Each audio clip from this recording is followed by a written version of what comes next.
Welcome back.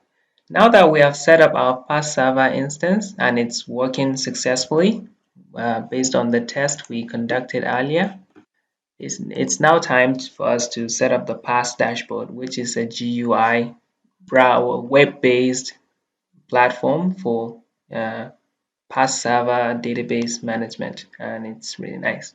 So let's try and do that. First, we'll go to the browser. Remember, we entered this Parse community to see all the repositories they have. Inside those repositories, there's Parse-Dashboard right here. Again, you can copy the link. It's github/Parse community. Earlier, we cloned the Parse server example, and that is what we use to kind of be the template around our Parse server. And then we downloaded all the dependencies and all that. So now let's go to Parse-Dashboard.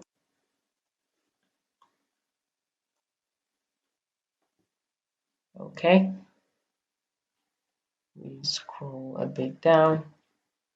Okay, so to do that, we need to install it globally. So npm node package manager install -g stands for global. What global means is that let me just open a new prompt. What global means that we are not trying to install Parse-Dashboard. We are not trying to install the Parse-Dashboard inside the directory we are working in. For example, in this case, it would be C uses Quantum inside the Parse server. We don't want to install it inside the Parse server. We want to install it in a global level, at global level, so that wherever your working directory is, you can just call the Parse-Dashboard and start it. So we want to do that. It doesn't matter. Right now our working directory is C Windows System 32. It's fine. You can run this command. So npm node package manager install in global level and then Parse-Dashboard. So let's copy that and then paste it.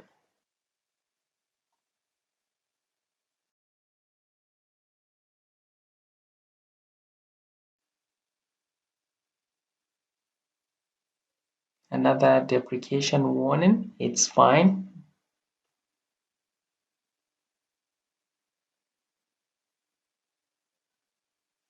Actually, let's just talk about this. This is one interesting fact about the Node community or the ecosystem of Node. And even also, it also happens in the Python community. Um, a specific package in Node depends mostly on other packages or other libraries. For example, the Parse-Dashboard here depends on GraphQL, depends on Core.js, Cryptiles, Boom, and all these other libraries. And that dependency could sometimes lead to a bit of complication. And sometimes it kind of it's a little bit inconvenient, but when you're working with it, you work with Node for a while, and you will adapt to all this constantly changing ecosystem from different version. From this version, after a month or a week, another version has been released and all that. Sometimes it's disturbing for us that came from languages like, for example, C or PHP, where things tend to be more stable. And in Node, it's not exactly like that, but that's also fine. You'll get used to it.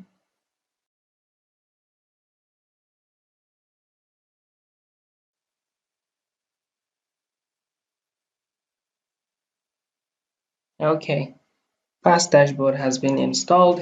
Now let's try and run Parse-Dashboard.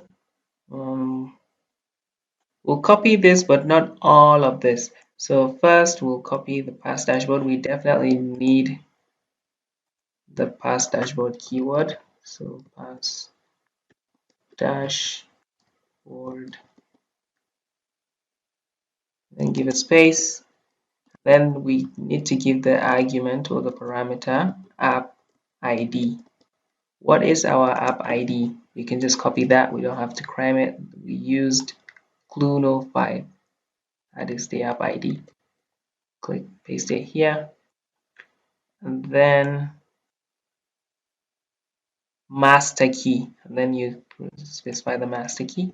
So hyphen master key.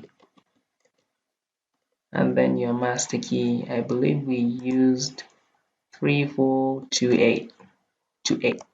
So 3, 4, 5, 6, 7, 8. And then the server URL. That means where the Parse server instance you are trying to connect to for the dashboard is located at. So in this case, it would be in the localhost / Parse. So the server URL, that is exactly where the Parse server is running. You can see it right here when you go to the Parse server is running on this port on 133. So that is on localhost 1337 / Parse. So we want to the server URL server URL.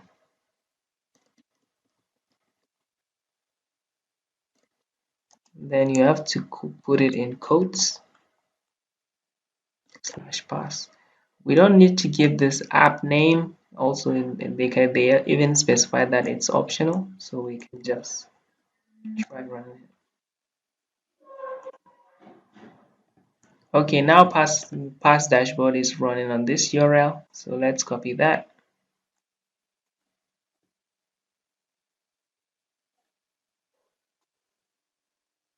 Okay, and paste the URL here. Not 00, let's just put localhost on port 80 on port 4040. So the Parse server instance is running on port 1337, and the Parse-Dashboard is running on port 4040. So they are using 2 ports on this host device. Okay, so when we go to game score, and then this is the test that we posted before earlier. We scroll, the player name is Sean Plot, then that's exactly what it is. But you can see that in the Parse-Dashboard, it provides a much more nicer kind of a nicer, more Parse feel oriented way of editing contents. It's really nice. So now let's try to add just additional data with the Parse-Dashboard. Object ID, let it be created automatically. We don't have to touch any of this. Let's just cheat mode. In this case, let's just turn it to true. Score, let's make it 85. 85. Then player name, let's just say John.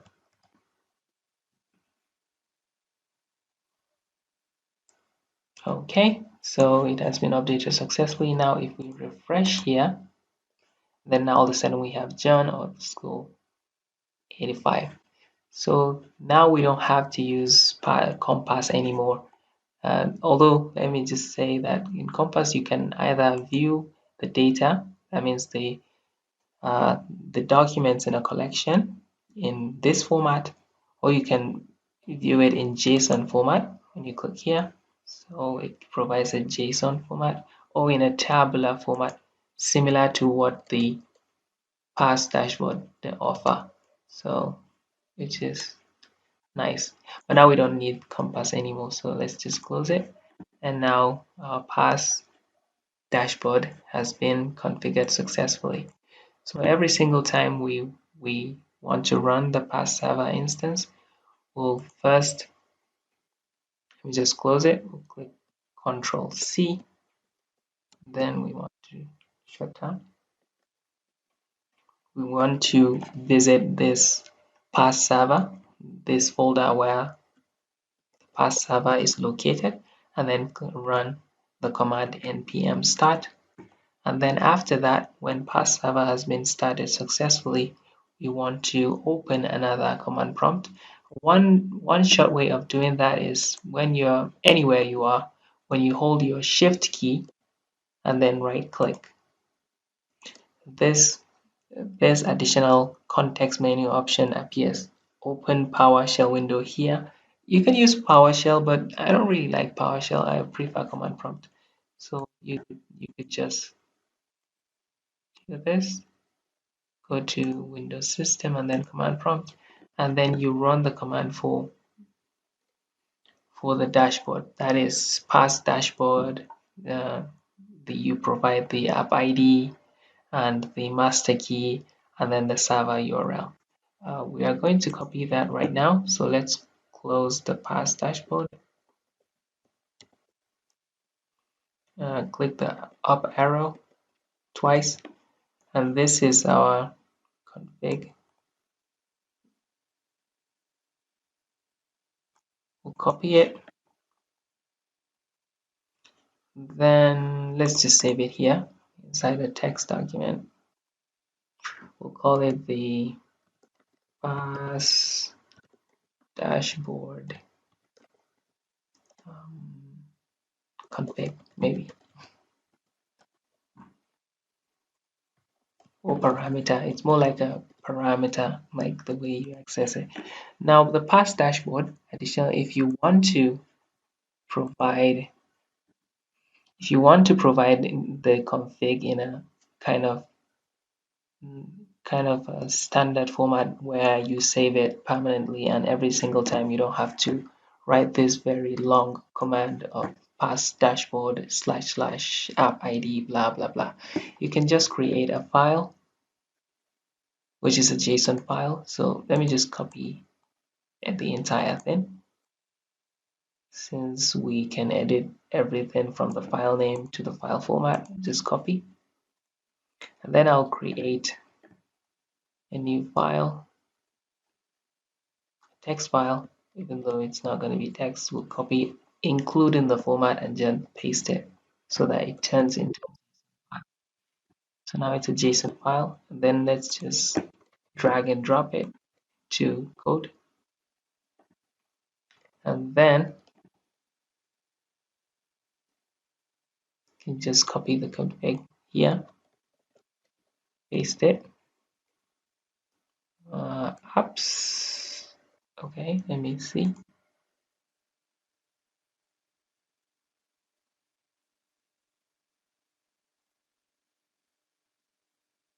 Yeah, it's fine. It's supposed to be apps, which is an array. In this case, this is fine. The localhost colon 1337 / pass. The app ID is not my app ID. It is actually Cluno5. So we want to paste that. The master key is this. We'll copy that. App name, which is optional. You don't really have to provide it, but let's just make it the same as the app ID. Okay, the server URL, we have already specified that, which is just fine.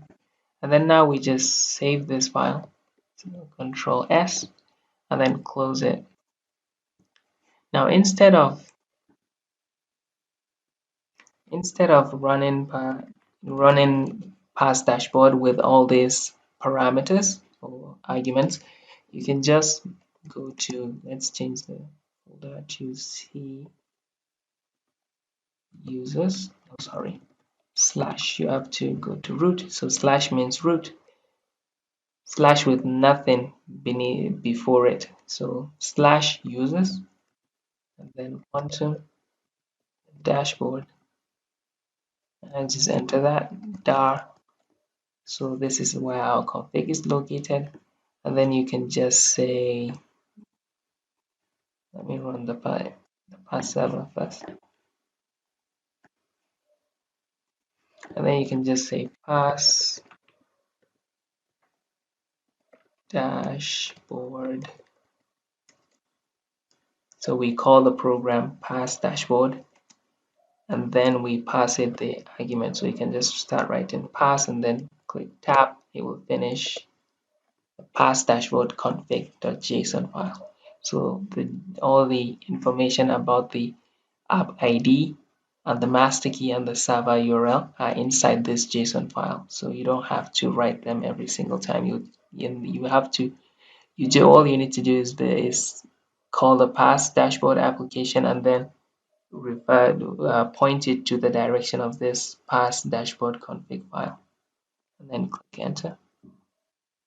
And then now it's running in that same path. And when we refresh, so let's just delete this and then click again, and then it's running successfully. So that means it does use our config file and it is using the correct app ID and the master key. Even though weirdly it's still loading.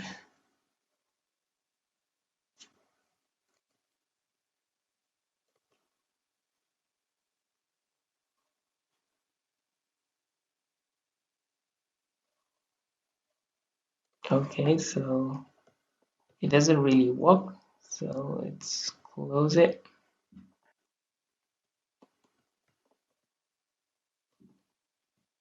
Which is a bit weird.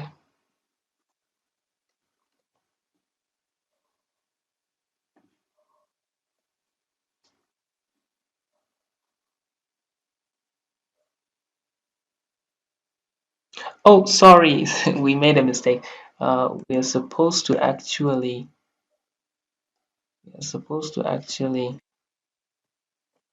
close that. Okay, let me just close this folder entirely and then open another command prompt. We are supposed to actually put the config parameter. So what we'll do here is we'll call the Parse dashboard, and then we have to specify, this was our mistake, hyphen config. So hyphen config, and then we specify where the config is. The config, let's just write the absolute directory. So it would be c/users/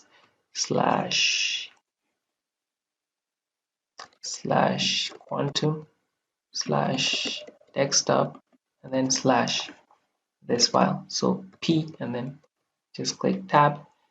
So what we are doing here is we are calling the Parse-Dashboard, the software, if you will. Then we are specifying the config parameter to be this, instead of specifying all those details manually, like the app ID and the master key, since the config file holds all of those information. Okay, now it's running. So let's try and refresh to see whether it works. Let's just visit it here, localhost colon 4040, enter. Okay, now it has worked successfully. So that was our mistake. We didn't put the name of the argument we are specifying. So that is it for the Parse dashboard setup. Thank you very much.